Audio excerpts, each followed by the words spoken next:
4 июня 1992 года Верховный Совет России принял закон о создании Ингушской республики, который предусматривает демаркацию границ Северной Осетии на основе закона о реабилитации репрессированных народов.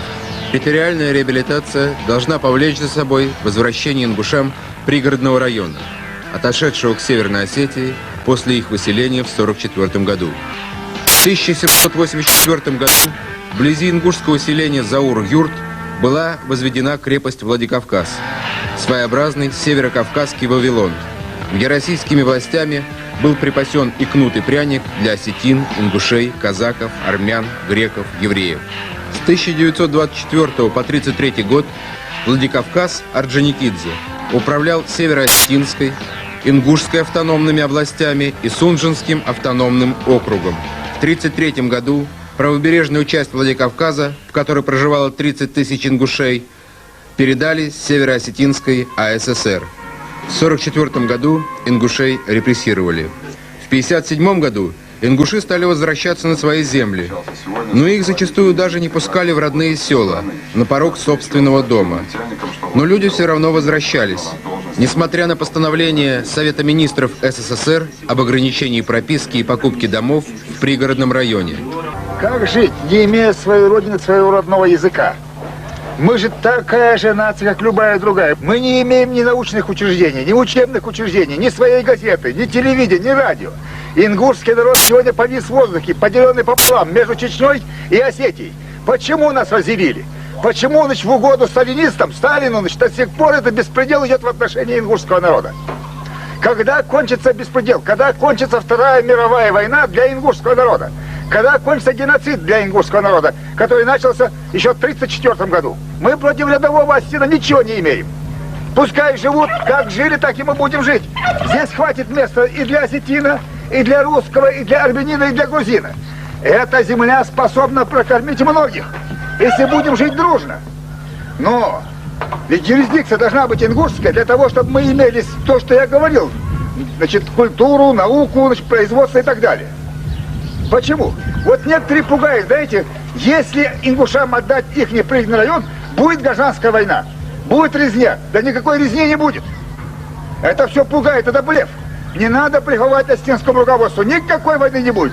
Ни осетин, ни ингуш, никто не хочет умирать. Но есть же 3 района, которые явно будут ингушскими. Да, но а мне что, холодно, жарко, что там будет? Меня салон совершенно не волнует. Мне не нужна такая республика из 3 районов. Мне нужна республика из 4 районов, и чтобы мой район, пригородный район, который был ингушский, чтобы он был ингушский, под юрисдикцией Ингушетии.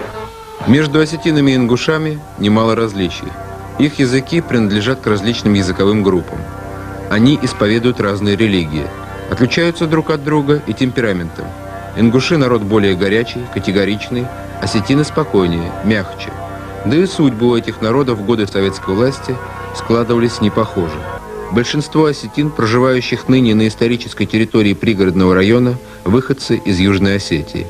Часть из них, в опустевшие ингушские дома, приехала добровольно, часть, повинуясь приказу. Село Сунжа.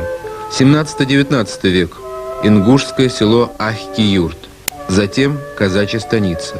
После революции и депортации казаков здесь вновь поселились ингуши. После депортации ингушей село стало осетинским. Ингуши называют Тарскую Ангушты, сердцем Ингушетии. Слово «ингуши» пошло от ангушт, беженцы из Южной Осетии и Грузии. Они оказались не совсем желанными гостями в Северной Осетии. По всей республике их число доходит до 100 тысяч. Между северными осетинами и беженцами вспыхивают конфликты. Коренные жители обвиняют кударцев, как они называют юго-осетин, в резком взлете преступности, в усугублении экономических проблем. В пригородном районе беженцев десятки тысяч. Ни здесь, ни в Москве, нигде нету власти. Все. Власть был, пока Сталин был. Что сказать? Они говорят, наша земля, грузины говорят, наша земля. А где наша земля? Где нам жить? Скажите, пожалуйста, мы туда поедем. Куда они могут пойти, скажите, пожалуйста? Куда нам идти? Исторически народ, который проживал на данной территории, 1-2 поколения, он имеет право считать эту родиной своей. Российский парламент принял исторический закон о реабилитации репрессированных народов. Но репрессии продолжаются. Одни политики заявляют, что все решат путем переговоров и тут же создают гвардии, отряды самообороны. Другие ищут союзников и тут же предают их. Третьи призывают к исполнению законов,